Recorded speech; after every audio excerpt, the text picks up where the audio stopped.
Hello, everyone. This is Tom Fox, and I'd like to welcome you to episode 292 of the FCPA Compliance Report. The FCPA Compliance Report is sponsored by the Red Flag Group. The Red Flag Group is a business advisory, information services, and technology firm that helps corporations, financial institutions, government, and SMEs to manage their integrity and compliance in their businesses and their third parties. You can get more information on the Red Flag Group by checking out their website, www.redflaggroup.com. Today, I'm joined by Red Flag Group Product Manager of Supply Chain Solutions, Jared Connors, and we take a deep dive into the Federal Acquisition Regulations, FARs, and Defense Federal Acquisition Regulations, DFARs, in the compliance context. We look at what is an FAR, we look at the differences between FARs and DFARs. We talk about the types of companies that should be concerned by these regulations. We discuss some of the covered areas of these regulations. We then turn to the reporting requirements and what sort of resources are available to help demonstrate compliance. The episode comes in at just over 21 minutes. This is Tom Fox. Thank you very much for listening to this episode of the FCPA Compliance Report. Hello, everyone. This is Tom Fox. I'm the Compliance Ambassador for the Red Flag Group, back with another podcast in our series Between the Flags. Today, I'm joined by Product Manager of Supply Chain Solutions, Jared Connors, where we take a look at FARs and DFARs. Hello, everyone. This is Tom Fox, and I'm back with my colleague, Jared Connors. Jared is the Product Manager for Supply Chain Solutions with the Red Flag Group. I'm the Compliance Ambassador for the Red Flag Group. And today, I wanted to visit with Jared about the requirements companies have, but they may not know that they have, around two areas. The first are Federal Acquisition Regulations, or FARs, and the second is Defense Federal Acquisition Regulations, or DFARs. So, Jared, with that introduction, welcome. Thank you, Tom. Look forward to chatting about this today. So, Jared, many people in private companies don't understand that they may have agreed to a contractual requirement that requires them to comply with what we're going to call FARs. So maybe we could start with you explaining what is a FAR.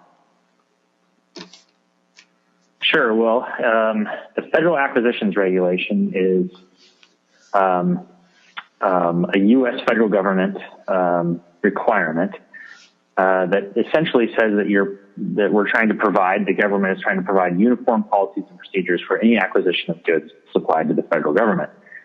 And among the guiding principles, it has to be an acquisition system that satisfies customers' needs in terms of cost and quality and timeliness.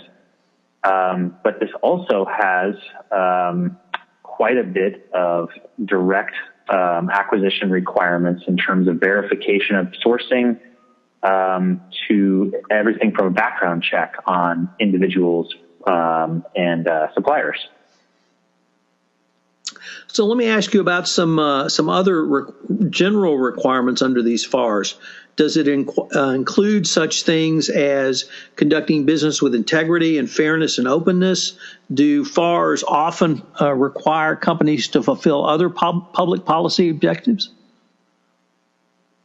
Yeah, this is a really interesting regulation because, as you mentioned when you introduced the topic, some companies don't necessarily or may not necessarily know that they're actually in a contractual obligation to comply with this. And that's exactly what this is about, is doing business with integrity and ensuring that you're meeting the requirements of this regulation in terms of verification of sourcing or sourcing practices. And one of the more popular or commonly known elements of the FARs is the human trafficking piece.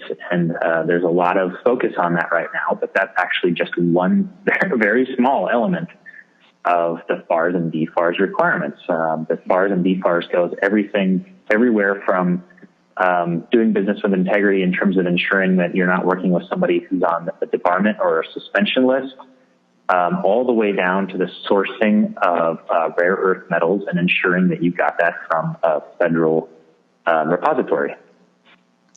So, Jared, you mentioned that the human trafficking component, and you said that was one small part of it. I've seen figures which suggest that there are over 1,800 pages of FARs, and it's really a substantial and complex set of rules governing the procurement of all goods and services required by the United States government. So it's really a huge requirement, but can you explain when the federal government or a federal government agency issues a contract, how the FAR comes into play?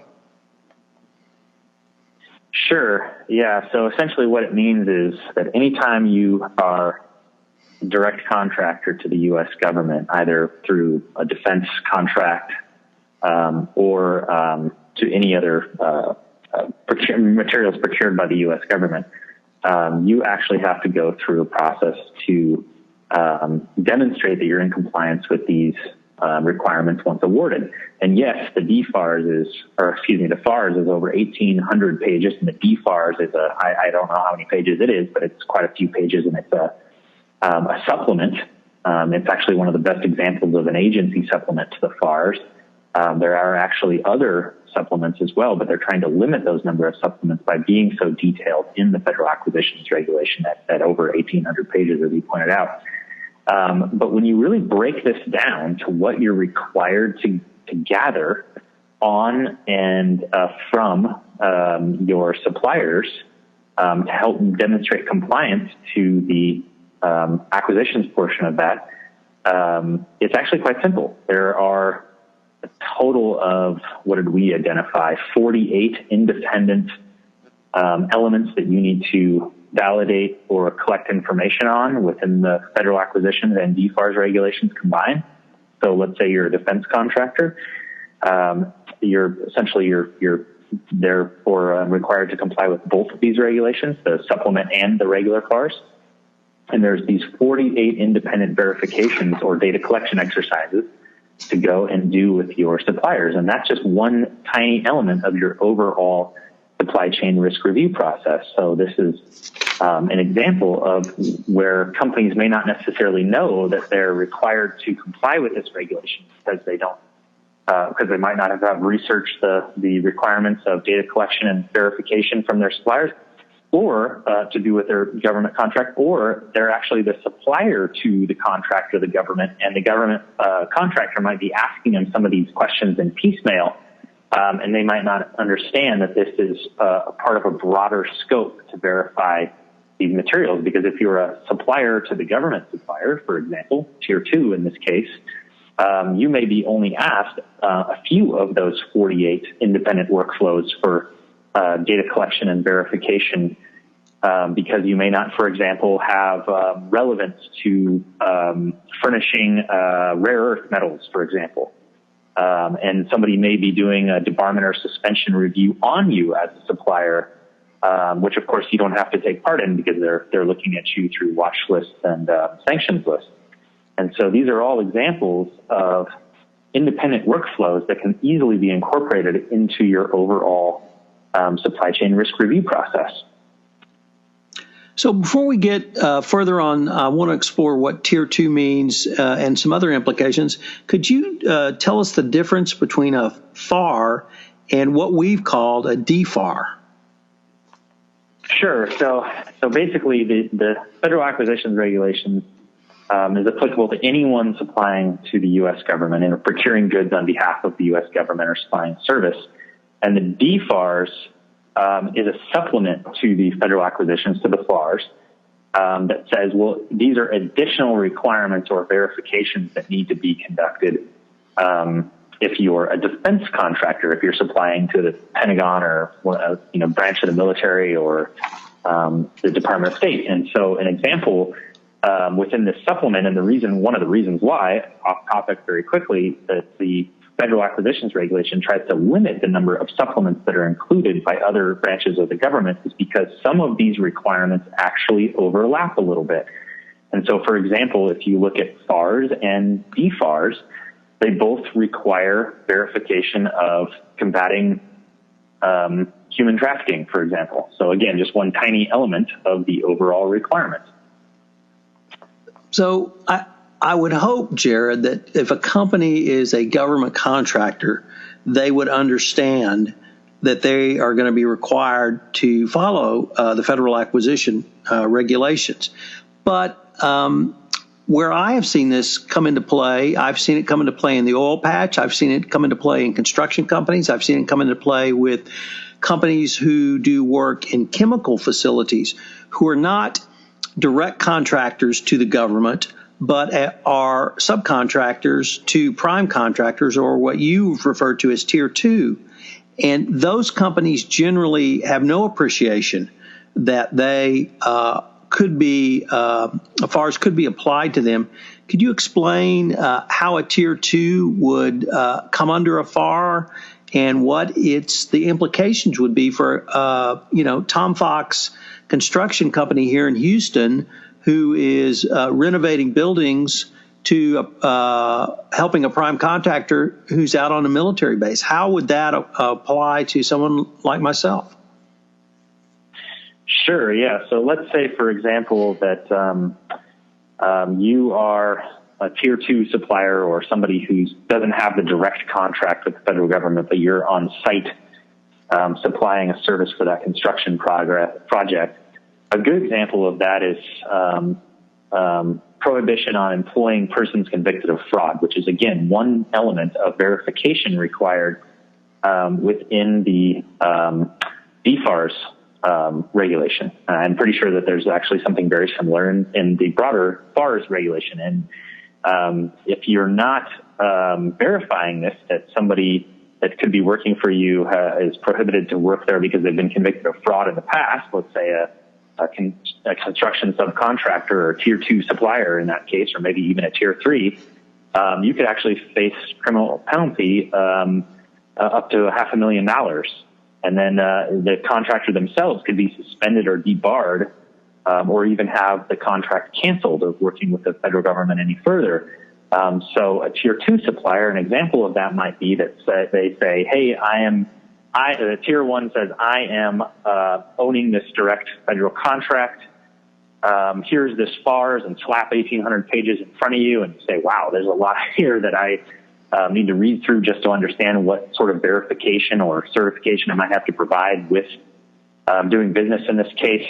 And really, if you think about it, what are you actually responsible for? If you break this down, as we've done, into these 48 independent workflows, it's pretty easy to see in the construction example versus somebody who's, again, providing rare earths as my other example, and what you'd actually have to accomplish or provide in that case to make sure that you're in compliance as a Tier 2 supplier and not jeopardizing the overall contract. So, Jared, my understanding is that some of these FARs and DFARs, they're very broad and can be a wide variety of requirements. So I'd like you to take two different examples and explain to our audience the different types of concerns at risk. The first example might be around privacy. And then I'd like to go just in a completely different direction, because I think it shows just how far-reaching some of these FARs and DFARs can be. Could you talk a little bit about ozone-depleting substances and a contractor's requirement under that FAR? Yeah, sure. So I'm actually, as you're talking to me here, this just goes to show that Tom and I do this on the fly. I'm looking down for the privacy element so that I can actually give an example of a workflow. And sorry, I'm scrolling through this and can't find it at the moment. But an example of that for privacy is probably the best way to verify compliance for that particular element of the regulation is that you'd want to verify a policy within your supply chain. So, for example, if I'm gathering materials from an organization and it requires that I share information to do with the contract, I have to verify the elements of privacy that are being conducted within that sharing of information. So a good example is if I'm sharing personal records, and how am I ensuring the privacy of that information? So, for example, you might want to review the supplier's cybersecurity policy, their data information protection, or if it was information to do with the contract and it was considered proprietary to the contract, it might be an IP infringement or again, a data security or cybersecurity review policy. And then going over to the ozone depleting substances one, that's actually stating, kind of going back to the early days of the Clean Air Act, and stating that you need to verify that this material does not contain what's considered ozone depleting substances.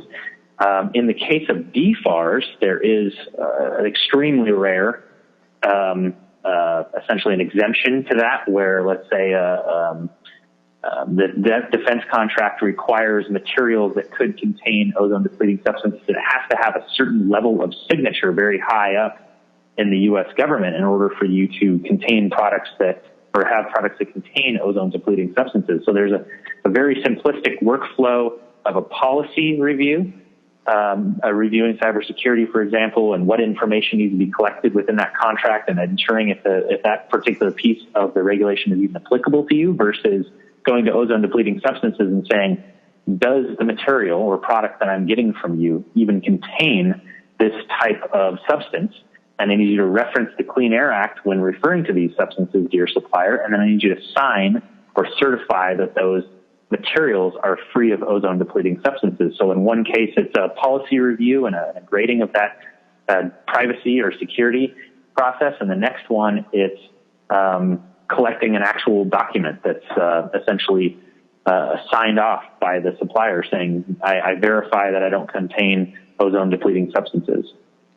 So, Jared, it sounds like it's in addition to what you do, or perhaps even more important is how you do it. And how you do it, of course, turns on the requirements. So how could a company or a compliance officer or a contractor get their arms around understanding what their requirements are under the FARs and DFARs, and then how do you respond to it? Is there a platform or automation or a way that you could suggest that they would consider going forward? Sure. A good example of that is we're now supporting a few companies that are either in direct contract or sub-tier or tier 2 suppliers to companies that do have contracts for FARs and DFARs. And in this case, what we're doing is we're working with these companies to identify which elements of the 48 either certifications and or data collection exercises that they need to be a part of. For example, ozone depleting substances and rare earths happens to come up.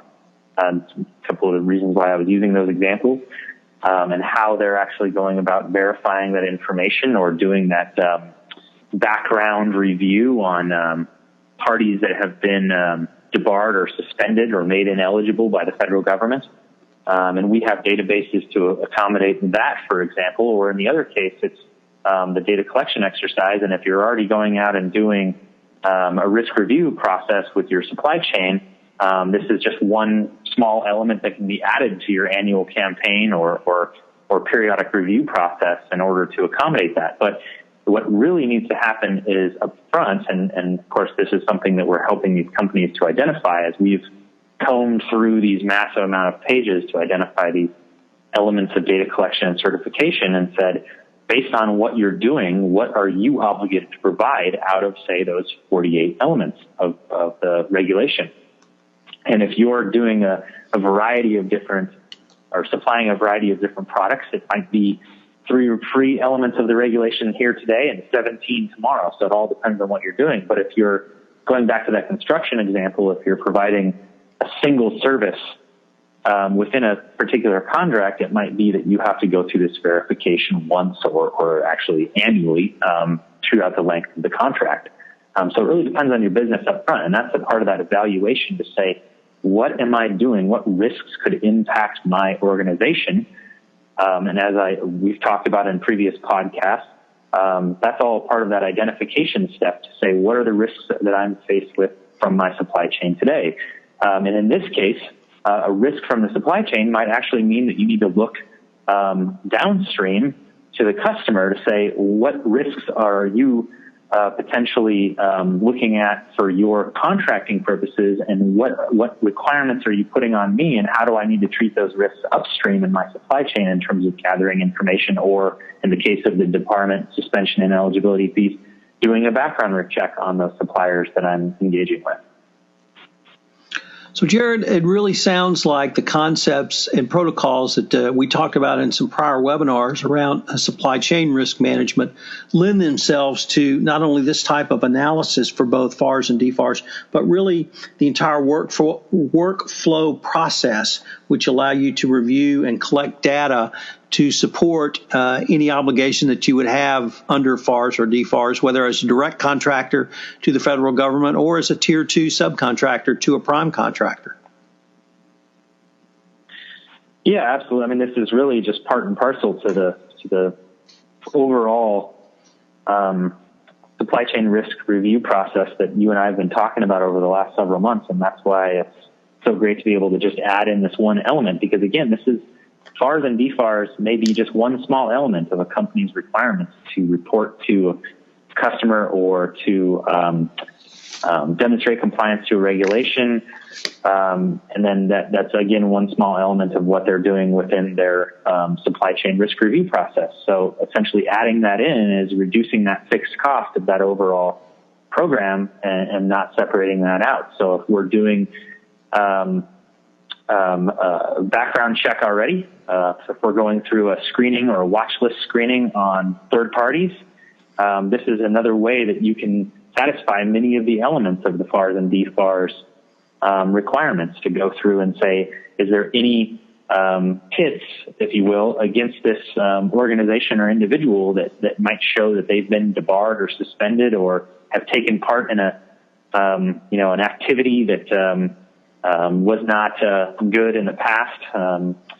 For example, when engaging in fraud or any other negative or adverse media that might expose them for something that could raise a red flag for one of these elements of the regulation.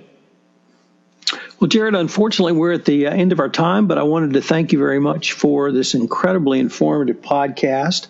And once again, I would ask if anyone wanted to contact you via email to follow up directly with any questions that may have been raised from this broadcast, could you give us your email address? Sure. That's jared.connors@redflaggroup.com. So that's I've been visiting with Jared Connors, and we've been talking about FARs and DFARs and how you manage those in your overall supply chain risk management protocol. Jared, thank you very much, and I look forward to continuing the conversation. Hello, everyone. This is Tom Fox again. I'd like to thank you for listening to this episode of the FCPA Compliance and Ethics Report.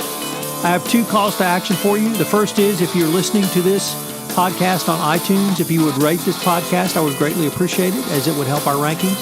The second thing is, if you have any questions on this or any other topic, please email them to me at tfox@tfoxlaw.com as I'm developing my next mailbag episode. This is Tom Fox. Thank you very much for listening to this episode of the FCPA Compliance Report.